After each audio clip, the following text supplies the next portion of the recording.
Everyone, I'm Dr. Steph, and I'm one of the lecturers for the Financial Literacy Curriculum at U of T Med. Today I'm going to be doing a quick video covering one of the most commonly asked resident questions: should I incorporate?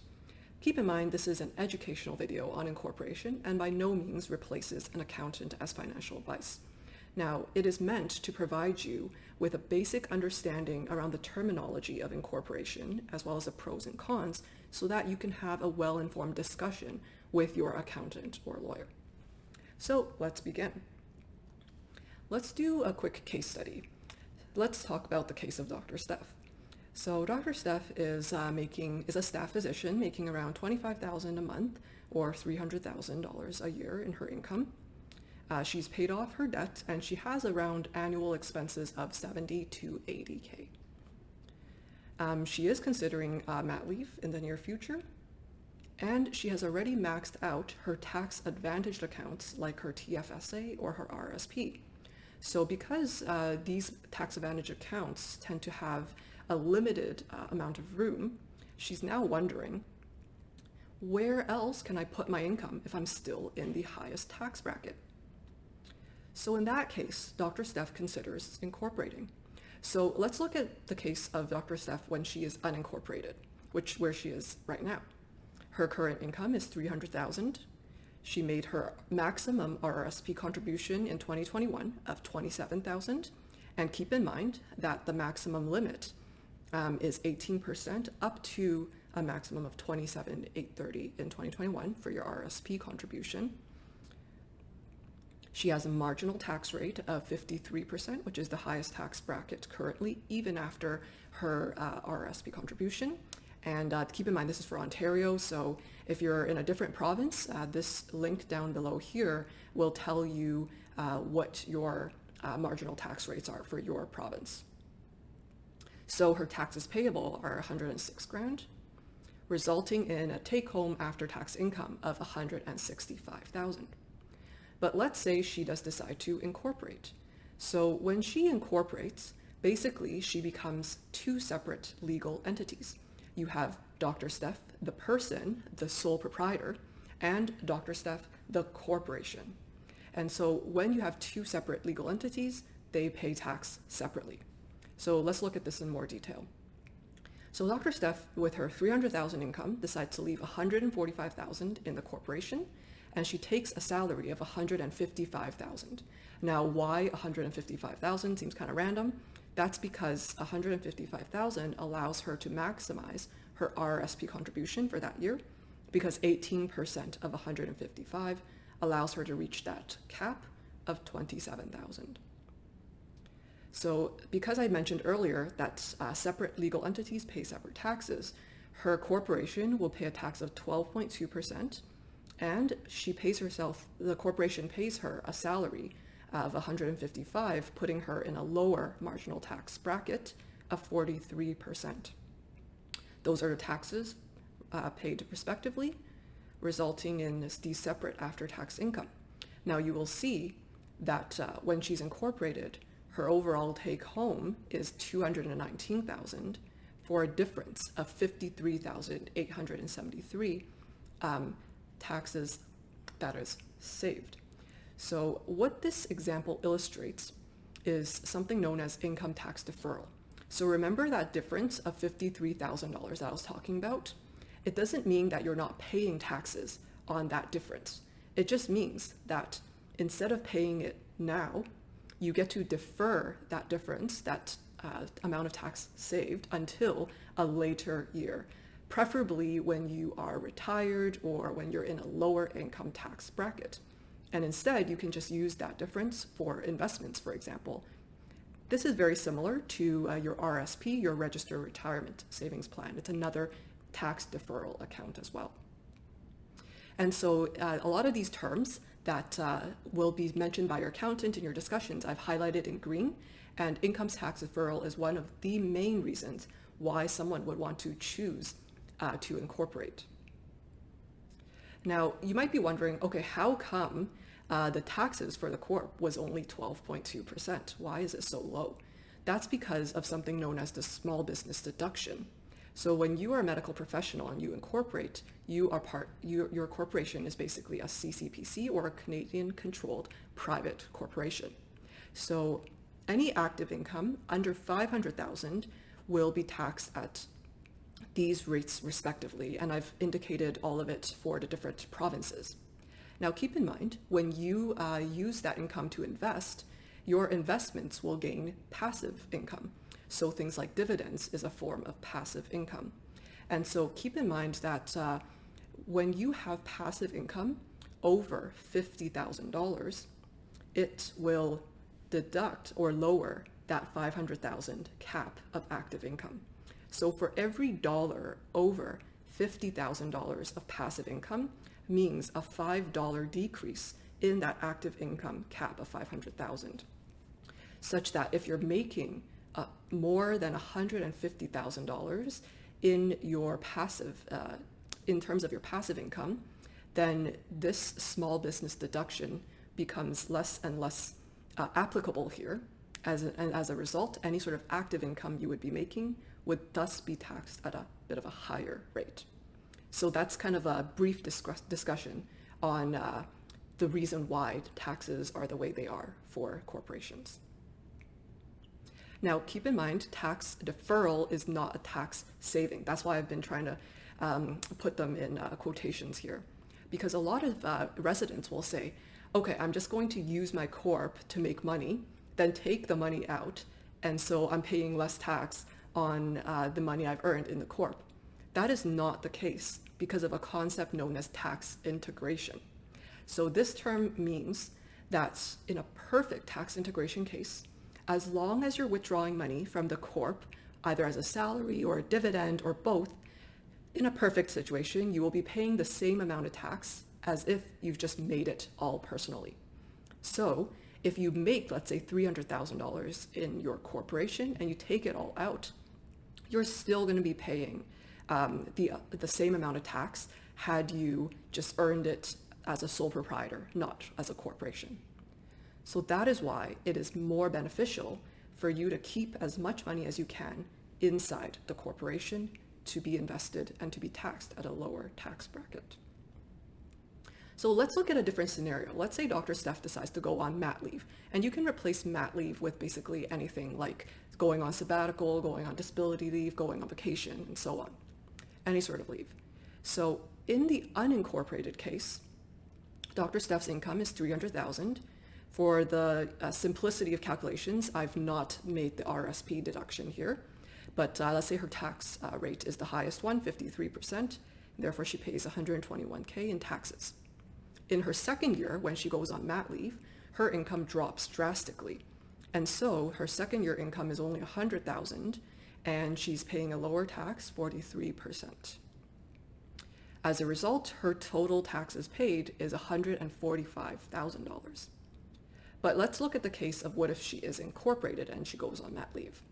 So when you are incorporated, you have a bit more control over how much salary you decide to pay yourself. So if Dr. Steph makes $300,000, she decides to pay herself $200,000 instead of all of the $300,000. She decides to leave $100,000 in the corp. And that results in a lower tax bracket of 48%. In her second year, when she goes on mat leave, she still wants to maintain her, lifestyle or her monthly or her yearly income, for example. So she decides to take, she'll have an income of $100,000, but she decides to take out the other $100,000 from the corp, making her income $200,000. That allows her to be in the same 48% tax bracket, and as a result, her total taxes paid is $138,000. So if you notice, across the 2 years of unincorporated Dr. Steph, her income is $400,000. Similarly, incorporated Dr. Steph will have a total income of $400,000, but she pays less tax while incorporated and while going on mat leave. So what this example illustrates is something called income smoothing. And what it is basically when you have huge fluctuations in income, like in that certain case, you can defer revenue earned in a higher earning year to a lower earning year. And that allows you to reduce taxes, but it also allows you to have a bit more income stability, especially if your expenses are up to a point where you can't handle that drastic drop in the income. Now, if you have a lower income family member or a spouse, one other benefit of incorporating is known as income splitting or income sprinkling. And what this is paying your lower income spouse or family member for legitimate work done so that you can end up in a lower tax bracket. And keep in mind that family member or spouse has to be 18 years old and up, working 20 hours a week with reasonable pay. So you can't pay them like $100 an hour for doing paperwork, for example. And you also have to have timesheets as proof. And based on this new rule known as TOSI, or tax on split income, if you are caught, you have to pay the tax on that. The only exception to TOSI is if you are 65 years old and above, and you're retired, then you can just split income with your spouse without your spouse or common law partner doing any work for you. Now, there are some other reasons to incorporate, and this may not necessarily apply to all the doctors, but I've just included it here for completion. So lifetime capital gains exemption is another big reason why someone might want to incorporate. And capital gains refers to any sort of income that is gained from appreciating investments. And if you sell shares in your corporation, your company that participates in active business up to $892,000 in 2021, that amount of the capital gains will be exempt from tax. So just to clarify this more, let's give an example. Let's say Dr. Steph is much older and she is almost retiring. She wants to sell her walk-in clinic, which includes the building, all the equipment, all of the employees working in that string of walk-in clinics. She finds a buyer who is willing to pay $1 million for her corporation, her walk-in clinic business. Therefore, her capital gains from, say, the building and so on is $1 million. And therefore, when you have that lifetime capital gains deduction, you deduct that $892,000 from it, resulting in $107,000. And because taxes, 50%, only 50% of capital gains are taxable, you only pay taxes on $53,000. So this is like bonkers, because like instead of paying taxes on like the $1 million that you made, you're only paying taxes on the $53,000. It doesn't apply to everybody because not all doctors will own their own clinic or own the building that appreciates and so on. So I just put that there just for completion. Some people might also ask about limited liability, because people who don't have a professional corp, they have a general corporation, they might say they will incorporate because of the limited liability. So limited liability is whenever there's risk, it is only limited to the corporation, whereas unlimited liability means that if there's any sort of risk in terms of a lawsuit or whatever, they can go after you and your personal assets. In the case of a professional corporation, it doesn't provide that same level of protection as a general corporation, because let's say you're sued for malpractice, it doesn't mean that if you have to pay something, it would only be limited to the corporation. They can go after you as well. It's also kind of a good thing so that you're not trying to run away from people trying to sue you for some sort of malpractice. So that is why actually every doctor pays for malpractice insurance in the form of CMPA, because medical professional corporations do not have this limited liability applied to them. The only exception is, let's say you decide to buy a medical building or some sort of equipment or something, and you have this huge debt, but then you can't pay it back. So then creditors might go after your personal assets. But if you, all of those buildings and whatnot are within your corp, they can go after what's only in the corp and not your house or anything like that. So let's talk a bit about why you should not incorporate. One of the biggest reasons is cost. And for myself, I decided to incorporate with the Ontario Medical Association. So my legal fees was $551. I also had to pay for a certificate of authorization with my province's College of Physicians and Surgeons. So you have to check this with your specific province because this can vary. Annual renewal fee with my college costs about $175 a year. And one of the largest costs is the accounting fees, because your accountant fees for your corporation is generally double that of your personal tax filing. So it comes out to be about $3,000 to $5,000 a year. And keep in mind, these costs can vary depending on the accountant you use, what province you live in, and so on. Secondly, if you have really high spending needs. So for example, if you have a ton of debt that you want to pay off, you might want to use all of that cash flow that you're getting from your income to be paying that debt off. You might be saving for a down payment for a home, and so you really need all of that income coming in. Or if you're making a charitable donation and you want to use the charitable tax credits, well, tax credits can only be used personally. They can't be used for a corp. And if you are a salaried employee, you would not be able to incorporate. The other big reason is the administrative burden. So you have to do separate bookkeeping for the two separate legal entities, your personal taxes and your corporate taxes. And there's also a lot of paperwork. You get this huge binder with your articles of incorporation, bylaws, minute books, things like that every year. And generally people will ask, okay, how much should I leave in the corp? Like, how much should I have to leave in the corp? When you incorporate, for my accountant, they told me, try to incorporate when you can leave $100,000 in the corp, because when you invest that amount in the corp, that kind of helps offset all the huge cost when it comes to incorporation. Now, also, the other thing is a lot of residents will say, oh, if I don't incorporate, that means I don't get to do all of these business tax deductions. That is actually incorrect.